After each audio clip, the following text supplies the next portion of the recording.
Listening to this podcast right now! Do you want to hear a fucking podcast about anything and everything? Yeah. Like movies, music, television, and more? Oh my god. Well, you've come to the right place. Yes. Subscribe to Journey into Comics Network, and you get Podcastrophe, hosted by me, Yes. Dick. Why not throw a couple bucks to the Patreon? It's your choice. Yeah. This is a Podcastrophe. That sounds so awesome. The following Journey into Comics. Journey into Comics. Journey into Comics. Journey into Comics. Journey into Comics. Journey into Comics. Network. production. To a nicer guy, it couldn't happen. I'm the man of the hour, the man with the power. Diamonds are forever. He put hard times on Dusty Rhodes and his family. And what you gonna do, Andre? History beckons the Macho Man. Yeah. The best there is, the best there was. Austin 316 says I just whipped your ass. 2 words for ya. 2. And yes, man. The champ is here. Do I have everybody's attention now? What's up, ladies and gentlemen? Welcome back to another episode of Journey into Wrestling. It's Season 3, Episode 13. I'm your host, Nate. Hope everybody is doing well this freezing fucking Wednesday. If you are in the Midwest, as you know, we are about to suffer from some of the craziest sub-zero temperatures we've ever faced, and some of these temperatures are colder than Antarctica itself. This is brutal, man. I'm not a fan of winter, and I'm really, truly sick and tired of this shit. I think I'm just going to sequester myself for the next few days and catch up on some of the wrestling I've missed. Unfortunately, today is not going to be a lot of new Elite news or any of those things. We have a lot of WWE stuff to talk about, just getting that out there front and first and foremost. Here's the thing. It was the Royal Rumble this weekend. That's officially the kickoff. The road to WrestleMania starts now.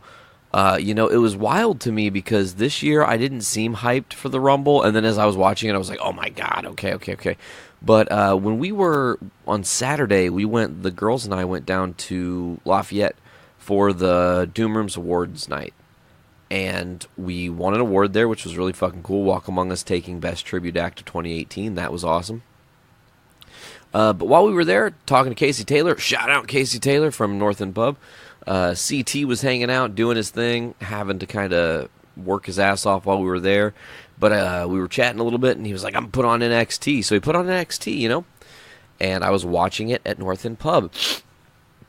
You guys remember earlier in the year, we did a show from North End Pub. It was fucking awesome. I think that was episode 8. Brando came back for that episode. It was crazy. By the way, there were rumors in the rumor mill right now that we really should discuss.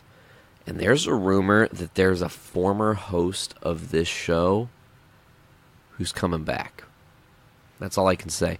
There is some things in the works. A plan is being laid out, and we're going to see some crazy shit happen in the next few months with this show and this podcast. I'm really genuinely excited right now.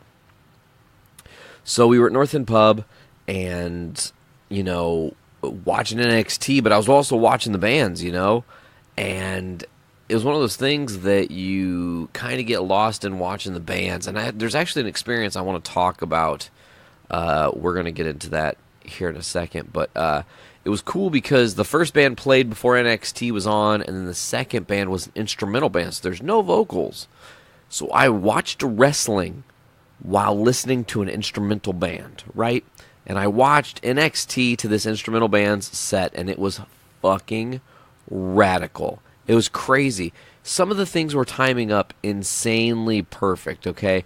So the first match on NXT was Undisputed Era, Kyle O'Reilly, Roderick Strong, which I think were Red Dragons, right, back in the day, versus defending their NXT Tag Team titles against War Raiders, formerly known as War Machine, I'm pretty sure, Hanson and Rowe. Hanson and Rowe okay, I'm not going to read that yet. That's just a spoiler, and I'm making sure I got the match order right. So, my notes. So this match was heavy, fast-paced, action-packed, crazy, mad spots, back and forwards, shocking near finishes, hype. They set the tone again for NXT. And let me tell you something. the Undisputed Era is one of those teams I'm super confused because I think they do better in NXT. I don't think it makes really any sense for them to be called up. Maybe they don't want to hear that. Maybe their fans don't want to hear me say that. But the fact of the matter is this.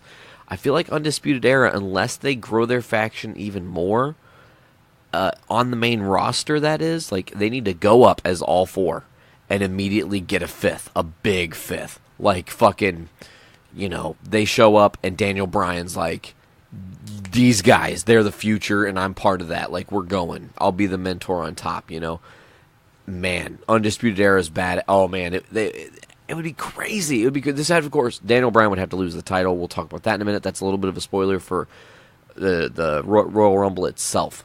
So let's get back to NXT. Let's not get on conjecture and craziness in the future here.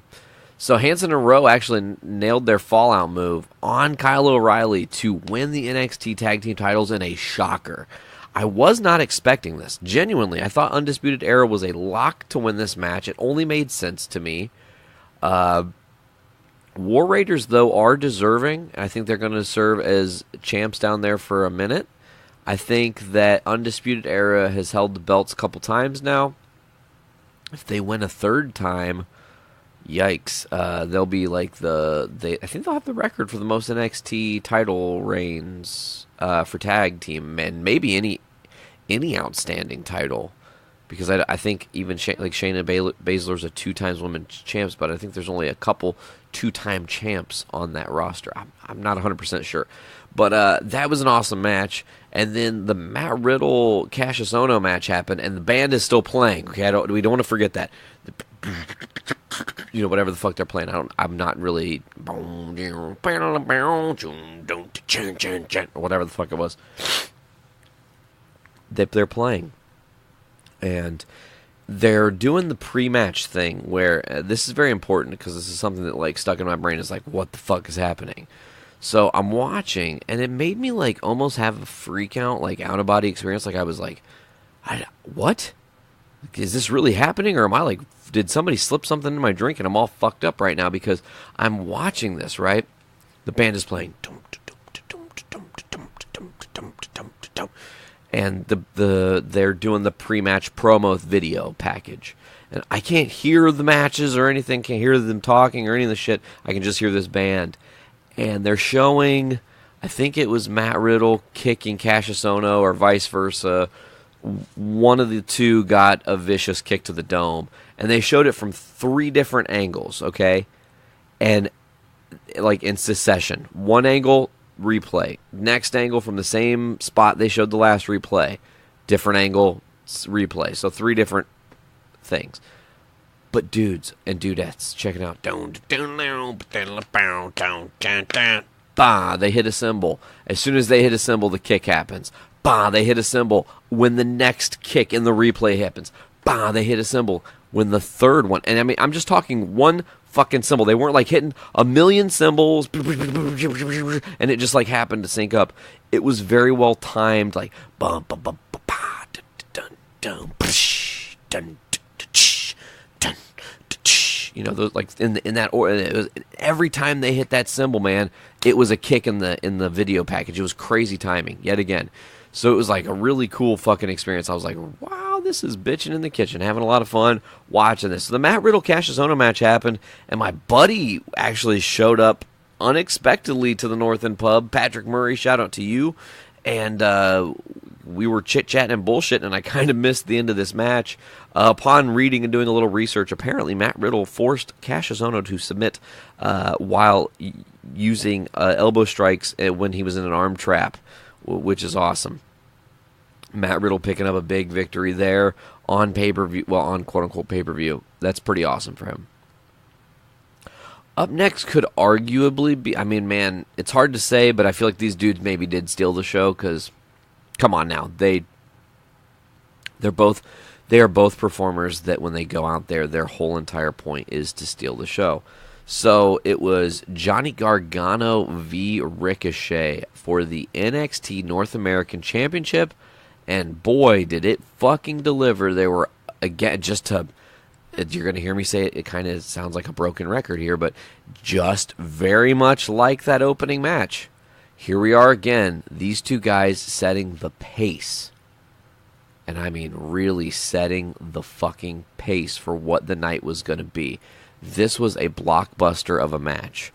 Johnny Gargano working with Ricochet was beautiful. I mean, they just had a flow and a chemistry and an ability to play off of each other and, you know, utilize crazy spots and creativity. And you know, NXT, man, they are really genuinely special. They really put work into being something bigger and better and more risk-taking than the main roster is the way I would say that. So Ricochet defending his title up against Johnny Gargano, and at some point Gargano had applied the Gargano escape, and I mean, I thought for a second, I was like, oh, it's over. And then Ricochet escaped, and it was like, okay, they're back in the match. And then Gargano performed a slingshot DDT on Ricochet for another near fall. Holy shit. And then Ricochet being a badass, and this is something that kind of a little bit happens throughout the weekend we'll talk about. Ricochet applied the Gargano escape on Johnny Gargano, but he escaped. So Gargano did escape the no Gargano escape. Johnny performed a brainbuster onto the exposed concrete outside the ring. You know, his heel thing where he rips the mat up, and you know, there were some teases there. It looked like for a second he was going to do kind of like the Orton thing from the apron, but he pulled him down to the thing and then just did a brainbuster onto the exposed concrete. Then hit Ricochet with a second slingshot DDT, pinned him, and won the match. Johnny Gargano now our third ever North American NXT champion. Adam Cole, Bay, Ricochet, and now Johnny Gargano. I love it. Love it. In the second to last match of the night, and this was another match that just proved yet again how strong and how much dedication NXT has to being a premier brand regardless of anything else. And what I mean by that is I feel like these NXT matches are not going to get worse when AEW officially becomes a thing. They're going to get better. And it's going to get even crazy. I mean, the whole entire landscape of wrestling shifted over the weekend, and we're going to be getting into that in a minute too. And part of that is coming up. So stick around. Right now we're going to talk about Shayna Baszler defending her NXT Women's Championship against the undefeated Bianca Belair. This was an action-packed, brutal, vicious, no bullshit fight that ended when Bianca attempted to do her 450 splash. Baszler avoided the move and kind of like put as she avoided it, she threw her locked her into the Kirifuda clutch. Now, here's an interesting thing to note. Bianca Belair does not tap out. She did not. You need to hear what I'm saying here. She didn't tap at all. She just went to sleep. So, she never technically gave up. She just passed out. That's pretty badass. I think it's something for them to build on moving forward in the future of this feud. And this drink break, here's a first ever drink break. Let's talk about it. This drink break right now is brought to you by tomorrow's podcast, Podcastrophe. You heard the bumper at the start of the show. Do you want to hear a fucking podcast about anything and everything? Yeah, like music, oh my god. And Matt, oh my god. And Tyler, yep. That's what's up, guys. Podcastrophe's the shit. Check it out every Thursday here. Or if you're like, man, you know what? I like the Journey into Comics Network a lot, but I really love those Podcastrophe dudes. Subscribe to their feed, podcastrophe.podbean.com, or on iTunes. I think right now is what they're on. iTunes. Just search Podcastrophe. Here's the drink break brought to you by Podcastrophe. Shout out to Dick Tyner.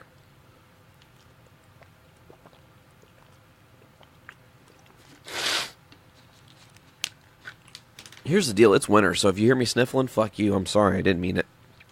That's exactly how I feel. So that match is over, and here we are. We've arrived at the main event. Our NXT champ, Tommaso Ciampa, defending against Aleister Black. These two had a barn burner of a match. Definitely, again, up there for match of the night. So I want to also mention one thing. Johnny Gargano is a champ now. So here, let's get back into this match. I just want to say that again, that I want you to remember that Johnny Gargano is our North American champ, while I'm talking about Tommaso Ciampa and him defending his NXT champ against Aleister Black. As Ciampa finally went to go for his like fairy tale ending, Black kicked out, and it was bitching. I was like, oh shit. Then Black performed the Black Mass on Ciampa, but Ciampa performed an elevated DDT and a second fairy tale ending on Aleister Black for another near pinfall, which again Black miraculously kicking out of, and man, I popped. Ciampa performed 2 more, so that's a total of 4 fairy tale endings in this match, ultimately pinning Black to hold on to his title. And it was cool because as the show was closing, you had Ciampa and Gargano on top of at the top of the stage with their titles. And a big yawn, apparently. I don't know why that's happening. That's weird. Maybe I'm tired. I've had a crazy day. I shoveled a fuck ton of snow. I had to get Veronica's mom's car out of the fucking drift because she got stuck. Had to deal with sub-zero temperatures and had to get the truck started and all these crazy fucking things. Guys, we were all concerned. So then, as Ciampa and Gargano are Nega DIYing their way at the top there, they Nega DIY, and that is cut short as Velveteen Dream and Ricochet come out. Aleister Black jumping up and getting up to the stage as well, and Adam Cole also jumping out. Where Adam Cole, it was Adam Cole, Johnny Gargano, and Tommaso Ciampa staring down Aleister Black, Ricochet, and Velveteen Dream, and it was then later announced that they are actually having a match Sunday. So in a few days, they're having a match on television or the network or somewhere. I'm not sure where you guys can find it, but it's going to be called Halftime Heat. And Halftime Heat, it's who knows what's going to happen there, or what the fucking fallout from that's going to be, or are they going to be doing it in an empty arena? Man, Halftime Heat, that's crazy. Last time that happened was Rock Mankind, I'm pretty sure. And Mankind put the fucking forklift on the Rock's chest, I think. Right? Or vice versa. No, yeah, the Mankind, I think, retained that match. So, yeah, I thought overall NXT TakeOver Phoenix was really great. I do believe there are some people that are on the cusp of being called up, are pretty much called up, are in danger of being called up, depending on how you're looking at this whole entire thing. Because, really, Aleister Black is a dude that could go up to the main roster. Ricochet could technically go up to the main roster, although I've said it on this show fucking at least 3 times, maybe 10, who knows. Ricochet going up to the main roster is Ricochet going to 205 Live. And I need to just keep it real with you guys. He's not going to be a main roster dude, and if he does, he'll get lost in the shuffle. No matter how much flips and sweet shit he can do, he's not going to be the dude. And that sucks, because he is a great, talented dude.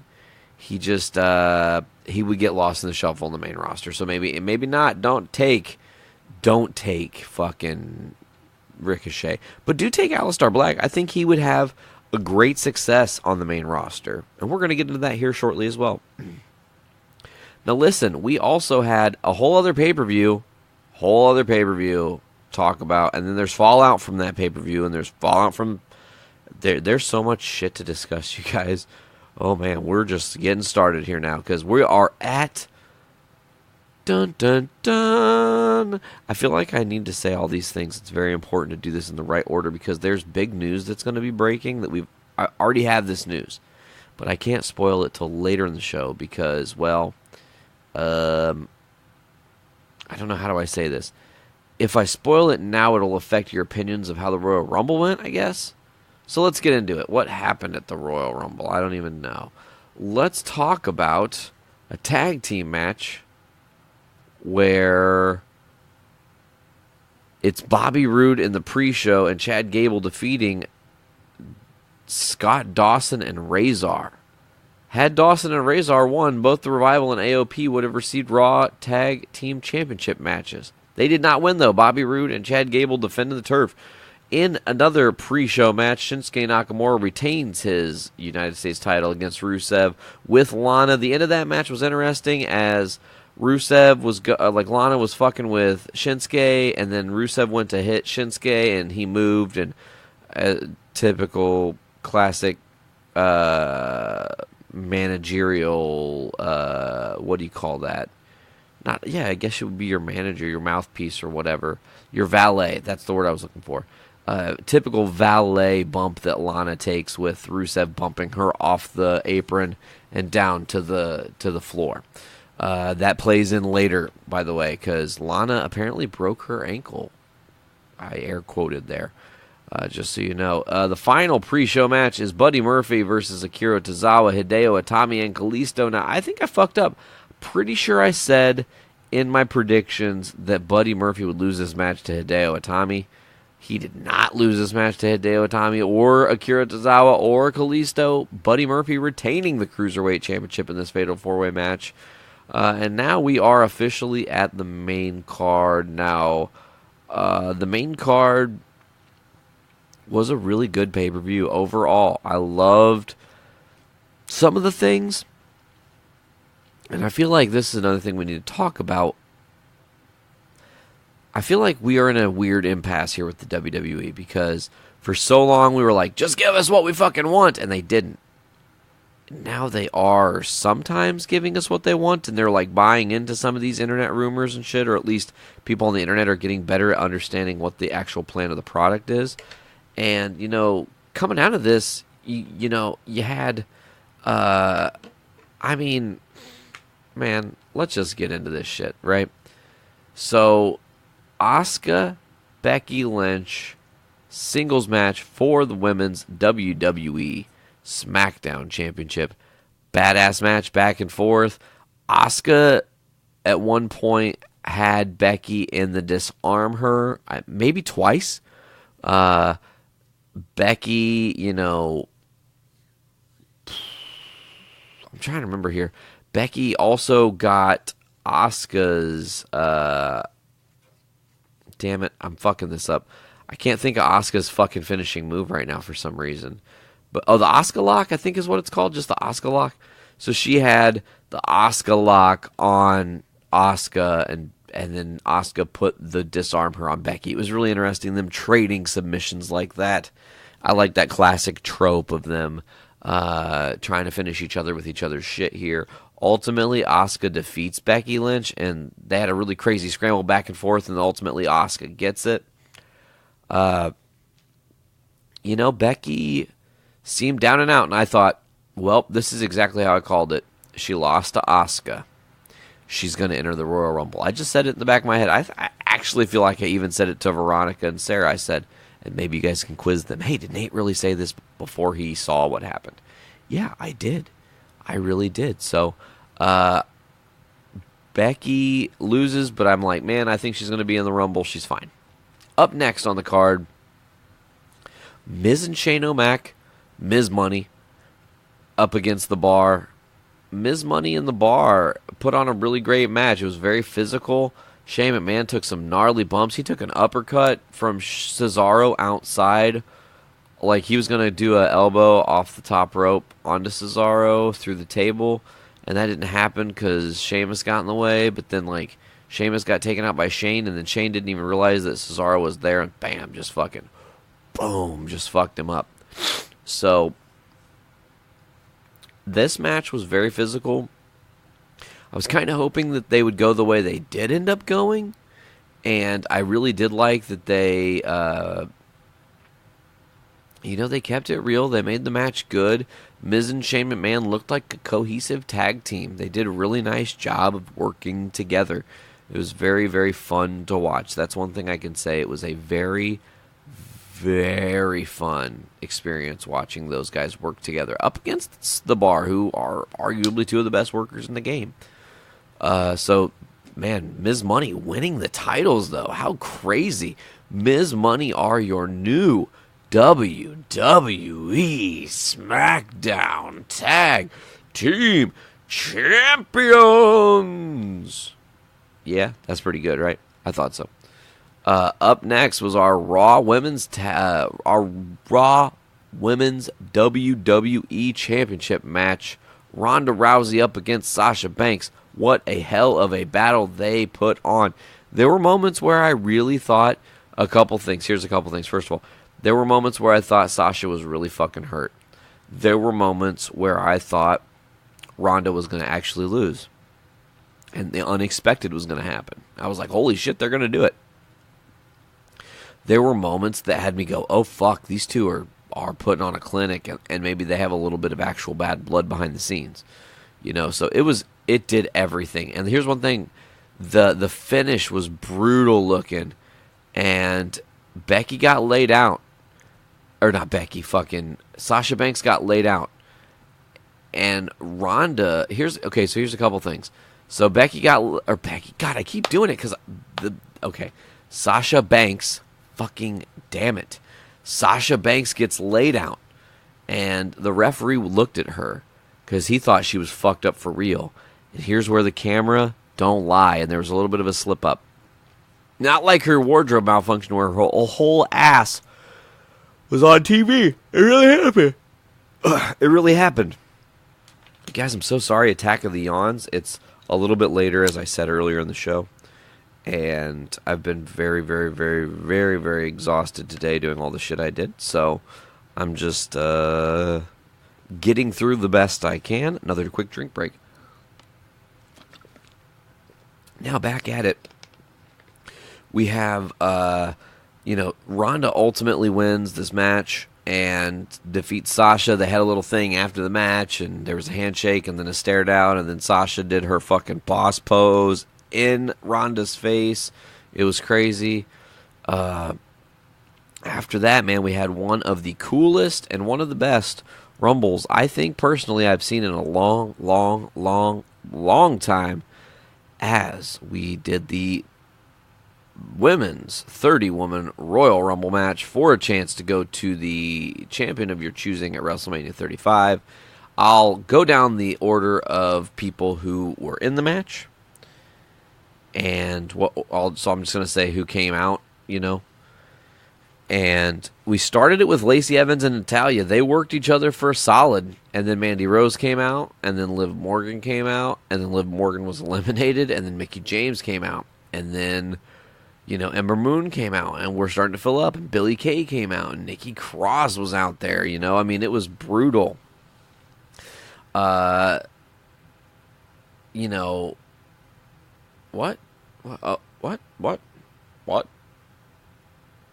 Oh, elimination order. Okay. Sorry, I was just looking at something weird. Okay, so so here's all the competitors in the order. I'm going to go back through this again because I fucked up and I want to make sure to do this in the right way. So it was Lacey Evans and Natalya, then Mandy Rose, then Liv Morgan, then Mickie James, then Ember Moon, then Billie Kay, then Nikki Cross. I love Nikki Cross. She's fucking crazy. Then Peyton Royce, and then Tamina, and then Xylee, which was awesome to see her there. Sarah Logan was up next. Then the Queen, Charlotte Flair, in her first ever Royal Rumble match. Kairi Sane, Maria Kanellis, Naomi, Candice LeRae, Alicia Fox, Casey Catanzaro, which that was crazy to see Casey Catanzaro there because she's from American Ninja Warrior, and I didn't know she was, I missed the fact that she's been on NXT apparently. So that was pretty cool to see her. And she got some pretty cool, no elimination saves. Zelina Vega, Ruby Riott, Dana Brooke, Lo Shirai, Rhea Ripley, Sonya Deville, Alexa Bliss, Bayley, and then out comes Lana, and she's limping. She can't walk. And she's having a fucking hard-ass time. And she's halfway down the ramp, and she collapses, sorta. So then, boom, the crowd starts chanting and getting into it. Becky, Becky, Becky, Becky, Becky, Becky, Becky, Becky, Becky, Becky, Becky. Like it's fucking fever pitch, and out she comes. And she ensures that she can go. She kicks the shit out of Lana and goes up to the ramp, and she takes her spot in the Rumble. And it was a badass pop. And then out comes Nia Jax. Actually, Nia Jax came out past. That's right. Lana came out. Then Nia Jax came out. Lana still hasn't come out yet. And that's right. Nia's the one that beat up on Lana a little bit. So then Becky came out and was like, I'm going to go. So technically, Nia Jax was 28. Becky was 29th. And then Carmella is your 30th. She got that because of winning the Mixed Match Challenge. She got to be number 30. And, man, it was overall pretty awesome. Your final four, it was Bayley, I think. It was Nia Jax, Bayley, Becky Lynch. No. It was Becky Lynch, Nia Jax, Charlotte, and Bayley? Yeah. So ultimately it comes down to Nia Jax, Becky Lynch, Charlotte. Nia Jax gets eliminated. She then hurts Becky Lynch. So Charlotte's like, oh, I got this in the bag. I'm going to become I'm going to WrestleMania. Like, I'm going to get to pick the champ of my choice. I'm definitely going after Ronda. Nope. Here comes Becky, and Becky actually pulls this shit off and wins the match. It was so vilifying to see her win the match because now she's going to WrestleMania, just like we have wanted to see her do, you know. Oh, you guys, she needs to go to WrestleMania to face, hopefully, Ronda Rousey, you know. Maybe she'll face Asuka again. Who knows? We'll have to get there. So then after that match, which was super exciting, we had Daniel Bryan up against AJ Styles in a singles match for the WWE Championship. Daniel Bryan retains in this match in a barn burner back and forth fight that went almost 25 whole minutes. Longest singles match of the night. Third longest overall match because the Rumbles were definitely longer. But longest singles match of the night. It was amazing watching these two dudes work. They work so well together. Don't expect AJ Styles to win the title, guys. Just be real about it. He is most likely on his way out, or if he's not quote-unquote on his way out, he's on his way to a smaller role within this company. And that's something you guys just need to learn to accept. It's time, man. AJ's getting old. He's getting up there. He can't go like he used to, you know? Like, why would you guys assume that? Maybe you guys don't assume it. Shit, maybe I'm presuming that you guys are assuming that this is what's going to fucking be the case. So let's get into that next match before we had one match left. So we got two matches left. Up first is a appearance by Bork Lenzar up against Finn Balor. Back and forth. It was cool because Finn really took it to Brock in this match. Jumped him before the bell officially rang. Started beating the shit out of him. Kicks and punches and moving fast and taking him outside and being creative and shit. And really just looking for his moment and took some punishment back and forth. He had hit the coup de grace on Lesnar, and 1, 2, as he kicked out, he got put into the to the Kimura, and ultimately Finn Balor taps out. It was you know, they've kind of been doing this trope with Lesnar. Every dude that comes up against him puts a fucking hell of a fight up, and you don't think they're going to. And then Lesnar still wins, and then he hits an F5 or he hits 5 F5s or whatever the fuck ever. Same thing here, folks. It was a great match. I really wish Finn would have won this match. I think it would have set up for a better, well, you guys will see. One last match on the actual PPV itself. It's the men's Royal Rumble with 30 entrants as well. Okay? You guys ready? First up, we had Elias and a surprise entrant in Jeff Jarrett. What? Returning. He was a really quick elimination. Up next was Shinsuke Nakamura, and then Kurt Angle. Then Big E. An amazing surprise call-up entrance in Johnny Gargano. That was badass.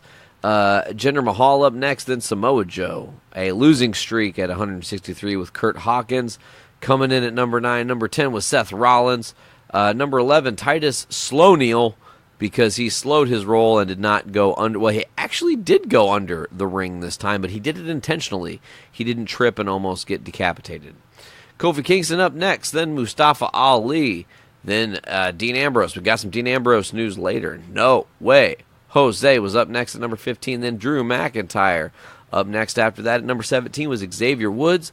Then an amazing, amazing surprise entrant in this year's Royal Rumble as the Bruiserweight Pete Dunne shows up from NXT UK, your NXT UK champ at number 18 coming into the Rumble.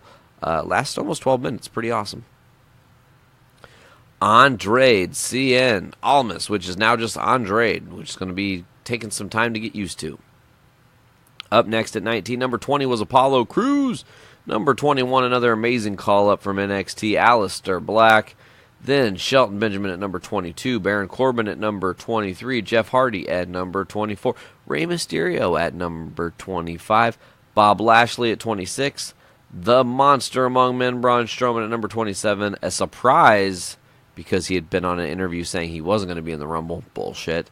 Dolph Ziggler at the Rumble, entrant number 28, then Randy Orton, and there's only one spot left.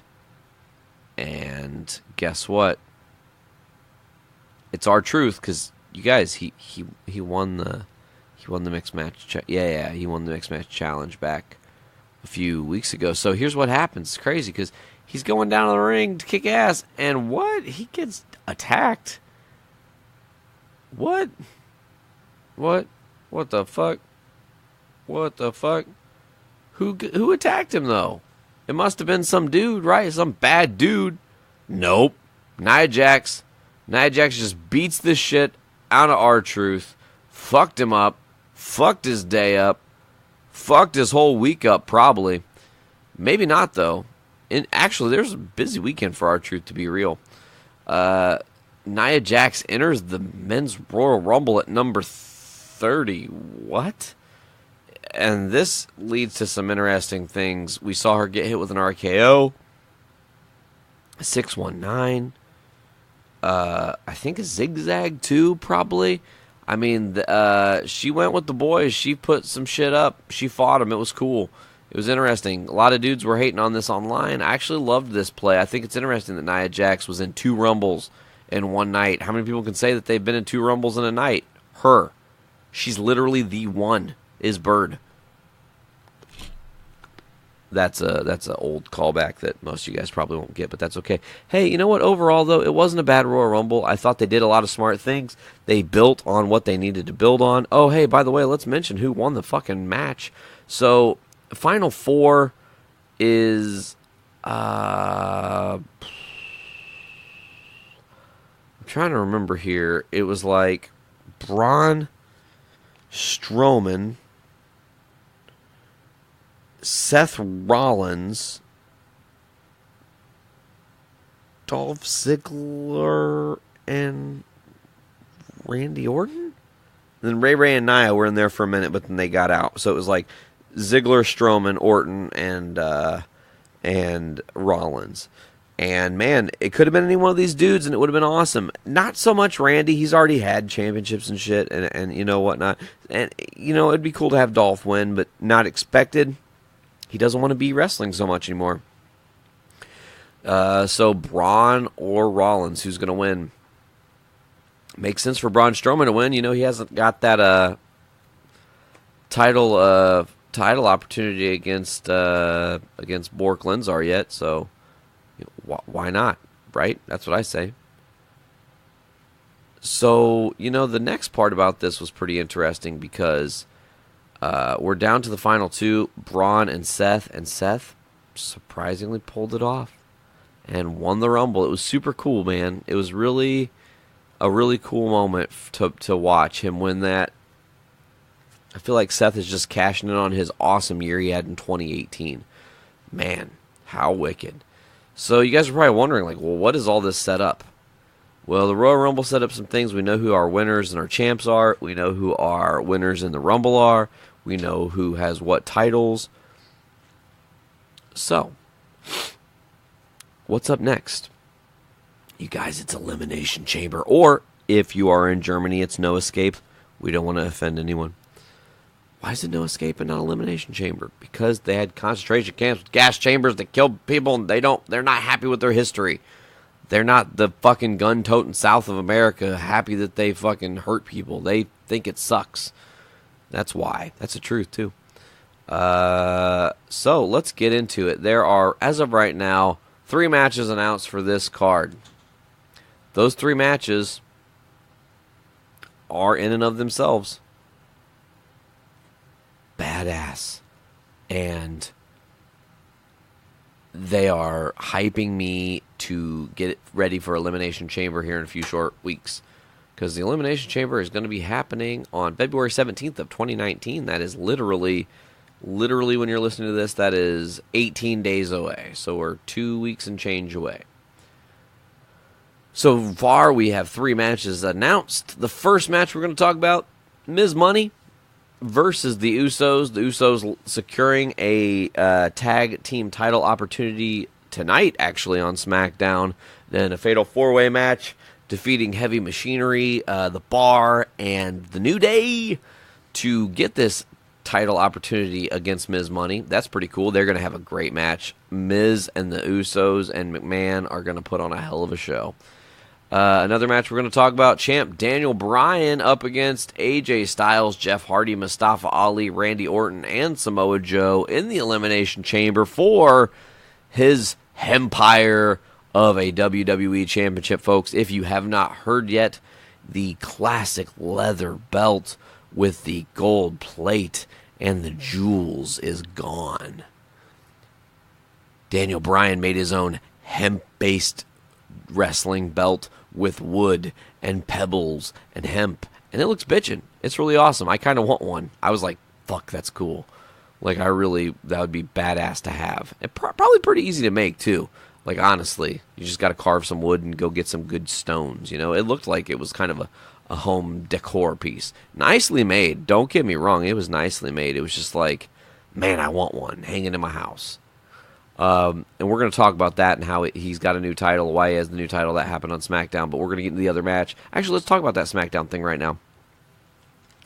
So, one thing I forgot to mention is that when Daniel Bryan retained his title against AJ Styles, it was with the help of Eric Rowan, who returned to distract, hit, and then get out of the ring so DB could get the win. So Daniel Bryan comes out and he's like, I've been living a lie. I have this belt. It's made of leather. There's this cow, Bessie, the cow, and she suffered death so I could have this belt. And I've been living a lie and I don't want to wear it anymore. Eric Rowan comes out and is like, hey, bud, I got you with this new belt. Here's this thing. And it's, like I said, it's an all wood and hemp belt. What is the last match they've got announced for the Elimination Chamber? How about a tag team Elimination Chamber match for the inaugural WWE Women's Tag Team Championships, featuring teams of Nia Jax, Tamina versus the Riot Squad of the team of Liv Morgan and Sarah Logan versus Mandy Rose and Sonya Deville versus TBD, and TBD. I think TBD has a chance to win it right now. 3 out of the 6 competitors are TBD, and that means there's really 6 out of the 12 competitors that are TBD. That was weird how that one worked. So this is what's kind of coming up on the horizon immediately. But we've also got stuff in the deep future. And, you know, with this Daniel Bryan match here, what you're going to probably end up seeing is Daniel Bryan retain. Maybe someone like Samoa Joe is the last guy, and he maybe gets fucked out of it. Or I don't know how you do this. You're not going to put Mustafa Ali at the top, because you're trying to book for Mania. And you look at this, who's your money match? And my vote, honestly, just looking at it, I think Daniel Bryan, Samoa Joe puts asses in seats. We've seen AJ Styles a bunch. We don't need to see a Randy Orton match. Mustafa Ali's great and all, but he doesn't, he's not, no offense. Putting him in this match is great and all. I don't know if it gives him the rub, but we'll see. The card is, in fact, subject to change. So what's beyond this? We've got WrestleMania 35. There are 2 matches confirmed as of Monday Night Raw this week, as it is confirmed. Ronda Rousey versus Becky Lynch for the Raw Women's Championship. Becky's coming for you, Ronda! That match that never happened at Survivor Series, thanks to Nia Jax, was the greatest thing to happen to Becky Lynch's career. Nia Jax breaking Becky Lynch's fucking nose is the greatest thing to happen to her career, because it gave her tenacity. It showed her ability to be baller, badass, fearless, mean as shit, you know. I mean, that's going to be an awesome match. I really do hope they put Ronda and Becky at the main event, last match of the night. It deserves it. It really does. It would be awesome as fuck to see. And I mean, Becky was on the pre-show last year at WrestleMania. Now she's going for Ronda's title. Ronda was in a match with the McMahons, right? Was that last year?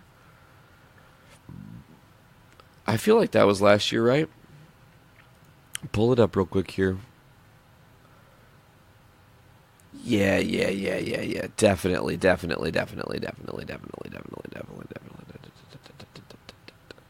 Yeah. Kurt Angle and Ronda Rousey versus The Authority, Triple H and Stephanie.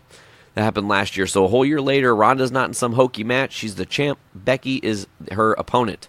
Last year, Becky was...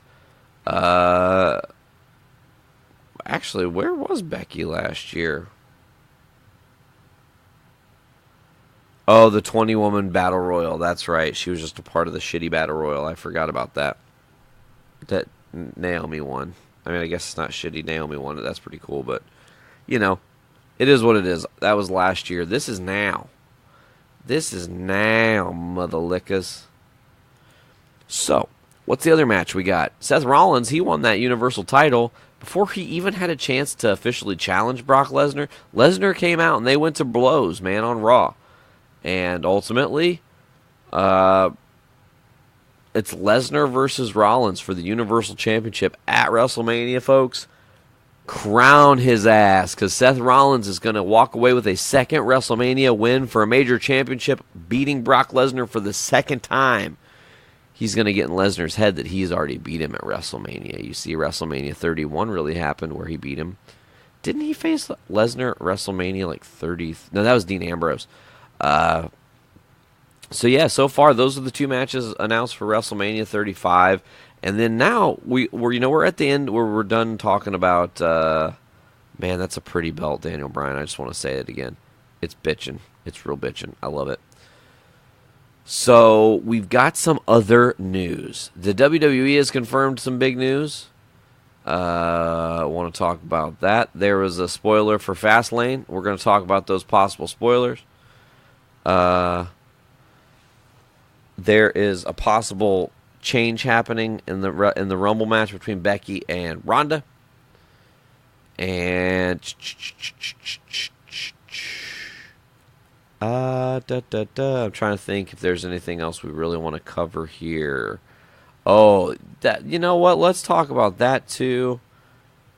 And then let's also talk about... I'm just going through my tabs of shit that, you know, I want to talk about. So... Oh, okay. Oh, yeah. We want to talk about that one too.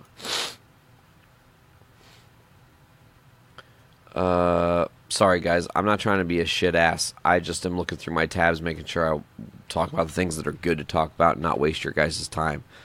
And that one's kind of boring.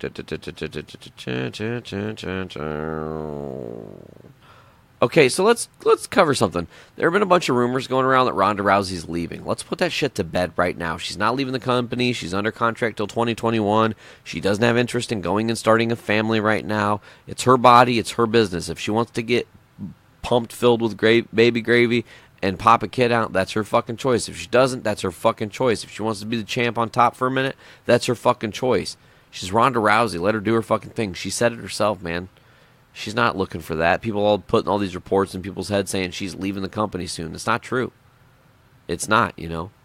And I think it's good for her to speak up and be real about it and just be like, look, I'm doing my fucking thing right now. Why would I leave this? I love wrestling. What the fuck? So that's what I got to say about that. Well, let's go ahead and talk about, while she's sticking around for a while, somebody is not sticking around. Some of you have probably already heard this news. If you're following close to the dirt sheets or following online, you've heard this as news that broke earlier Tuesday, as during the weekend, Dean Ambrose went up to management in WWE and said, fuck it, I'm out. I want out. I'm not re-signing. You can't negotiate with me. I don't want a multi-year deal. I don't want anything. I do not want more money. I want my contract to be done and over in April. So when April comes, it's over. And here's how over it is. Usually, these rumors don't get addressed directly, but this one seemed hot as shit. Like, it came up, people were like, oh, damn, this is crazy. So the reports surfaced, and then people were like, what do we do? WWE decided to make an official statement saying Dean Ambrose, also known as Jonathan Good, will not be renewing his contract with WWE when it expires in April. We are grateful and appreciative of all that Dean has given to WWE and our fans. We wish him well and hope that one day Dean will return to the WWE. That's what they wrote on a statement to Wrestling Inc. So it looks like this is game over for the Shield. The Shield has officially been broken, way more than what we thought. Ambrose has long been frustrated with the direction of his character, and an unnamed WWE friend told the website that Dean Ambrose hates hokey shit, which happens to be something that's an undeniable element of Dean Ambrose's persona.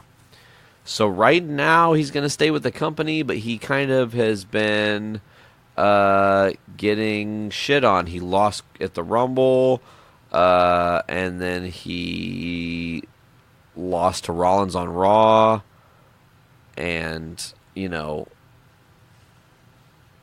I think that Dean gave his time, Johnny Moxley gave his time, and did a lot for this company, and really grew the now era with the Shield. And Dean Ambrose, you know, underappreciated as the first SmackDown WWE champ of the modern era. When the brand split happened, he's forgotten about because AJ Styles built that place up by taking the title from Dean. And it's just like Dean's never returned to that full glory. He had a taste of it, and they kind of stripped him from it. And you know what? At some point, you got to say, I'm fucking done, man. I'm just done. And you know what? Dean Ambrose is not done with his career, and that's where things get interesting. In April, he's going to become a free agent. What happens in May? May 25th is what? What's May 25th, you guys? What? It's Double or Nothing. Double or Nothing in the MGM Grand in Las Vegas. AEW, All Elite Wrestling, is putting on Double or Nothing a month and almost technically 2 months after the Dean Ambrose contract expires. So it is possible that he could be just blowing the place the fuck up. If they land Dean Ambrose, holy shit, look out. All Elite Wrestling is coming for the throat. Having Pac there now, having Jericho there, having Adam Page and fucking everybody, you got to look at it now. Here's the fact: we did not get Kenny Omega in the Royal Rumble. There were a lot of people saying, "Oh, Kenny Omega's going to be at the Royal Rumble." It's not happening, folks. Let's be real. He's going to All Elite Wrestling, baby. When his contract's up in February, he'll sign. He'll be signing on the dotted line with All Elite Wrestling, and then Marty will sign in April. And then guess what? By May, they're going to have so much fucking talent. You guys, I'm excited for wrestling because All Elite Wrestling is going to elevate everybody. I'm just going to say it again. Let's talk about these three matches that get spoiled because of a local advertisement for WWE Fastlane. Now, while things are subject to change, there are 2 months, so sometimes these are just placeholder matches. Some of them seem pretty accurate. So local advertising in Cleveland may have just spoiled 3 major matches for the March 10th Fastlane show at the Quickens Loan Arena. The very next day, I'll be seeing Metallica, by the way. Per the promotion, Becky Lynch will go one-on-one with Charlotte Flair. That was kind of a feud that kept building tonight. Daniel Bryan will put his title on the line against AJ Styles. Makes sense. And Seth Rollins will challenge Bobby Lashley for his Intercontinental title. So some of that stuff makes sense. Seth, oh man, if Seth wins the IC title against Bobby Lashley and then wins against Lesnar at WrestleMania and becomes a dual champ, kind of like Warrior. Oh, shit. That would be lejizzle. Don't say lejizzle. That was bad. Lejizzle is not a good... Stop saying it. I'm done now. So, interesting. I think this would be cool. I mean, I don't know. You know, I don't know. This is interesting. Fastlane coming around the corner, March 10th. It'll be the next pay-per-view after February. So so Dave Meltzer reported as of Monday, WWE will throw Flair into the match at WrestleMania, making it a triple threat. So what my assumption is going to be is at Fastlane, it'll be Becky versus Charlotte. If Charlotte wins, she goes on to WrestleMania in the match as well. But if Becky wins, it's just her versus Ronda. Triple threat is pretty awesome. But I mean, man, I don't know. I don't know if I want to see this. Like, do we need to see this? Like, why can't we just get straight up Becky Lynch, Ronda Rousey? Pay off that fucking thread from November, sorry. I just don't. I feel like this is just a missed opportunity. It really is a missed opportunity.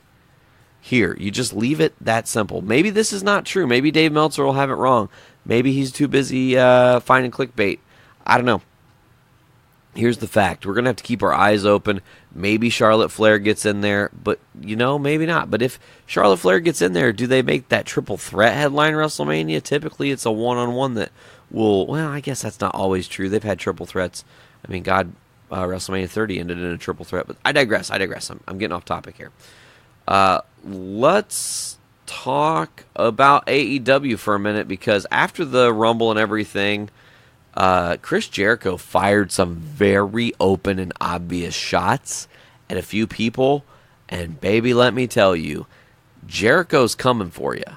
Here is the first quote Jericho says: "Intimidation and fear goes a long way in our business, guys, but let's be honest. Brock Lesnar needs to pull up his pants and lose the gut. The dream is over, dude. I don't play by the script." And he hashtagged at WWE at All Elite Wrestling and Brock Lesnar all in that tweet.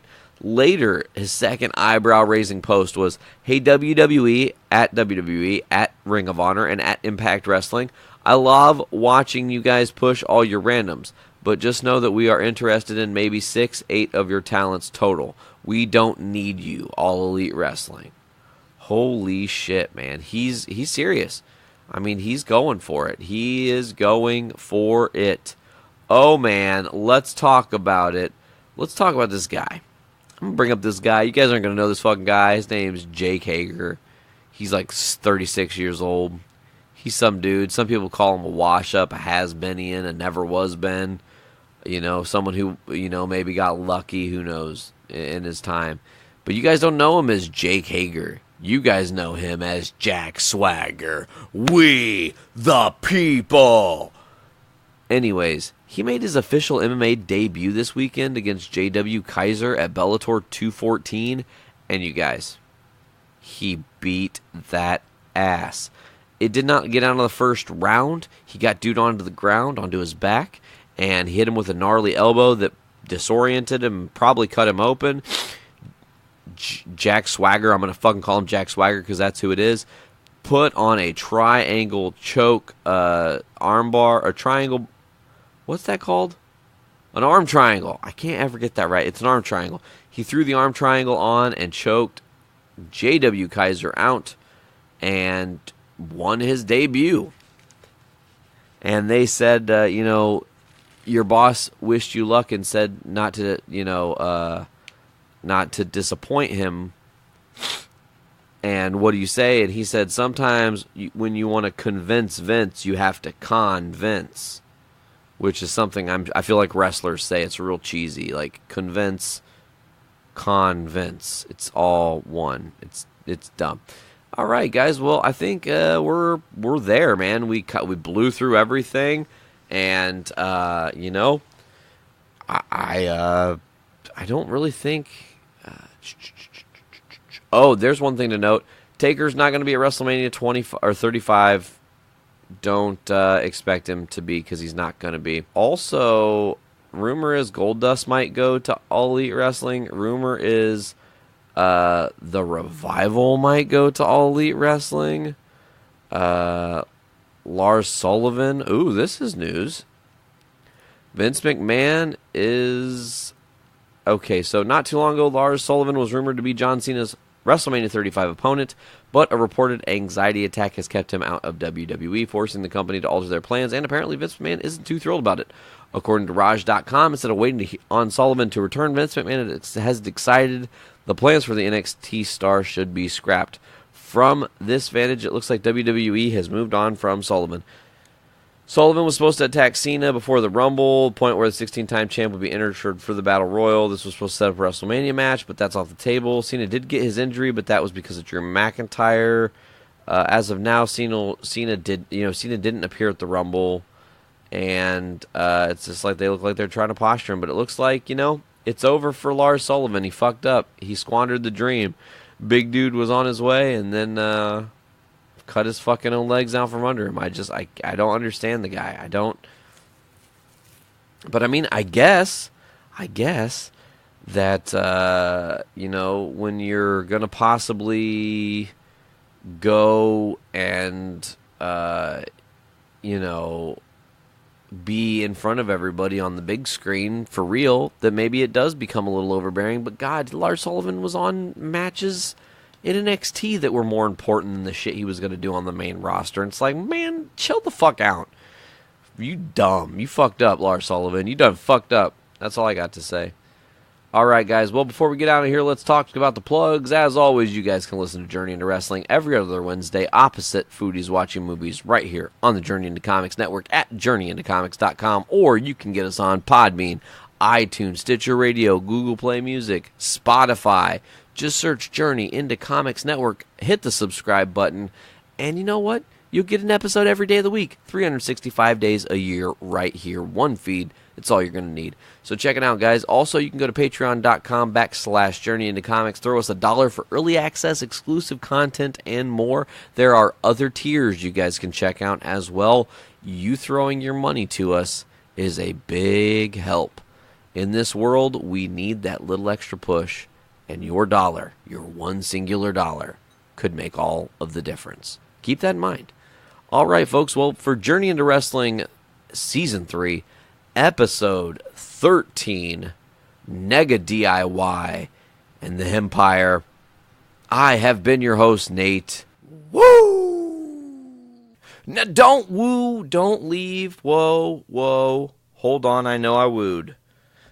But there's some late-breaking news. And we need to get to this late-breaking news as Hideo Itami has been granted his WWE release. Following a pretty noteworthy edition of Smackdown, we got another piece of news late in the evening as it was revealed Hideo Itami has been granted his release from the WWE. This report was broke by a couple dudes at Fightful.com. According to the story, Itami asked for his release this week, and WWE obliged. His final show was taped on Tuesday in addition to 205 Live, where he lost to Akira Tozawa. So that's another person that is leaving. So check this out. Itami is being granted his full release. He will have a 90-day no-compete clause that will apply the minute his release goes through. However, Itami formerly competed as Kenta, was a part of the recruitment class of 2014, including Finn Balor and KO for WWE. And then he kind of got stagnant. He got hurt. He didn't really do much. Then he got put on 205 Live, got stuck in NXT. He is probably going to... He's going to AEW. Just keep it. Just, okay, so, yeah. He also changed his name on on Twitter back to Kenta, and then just said thank you. So he is probably going to All Elite Wrestling, you guys. Kenta Hideo Itami gone. We'll try this again, folks. I said it earlier. I'll say it again here now. Thank you so much for listening to this episode of Journey into Wrestling, Season 3, Episode 13. I have been Nate. You guys have been amazing. Take care. Have a good one. Be safe. Later.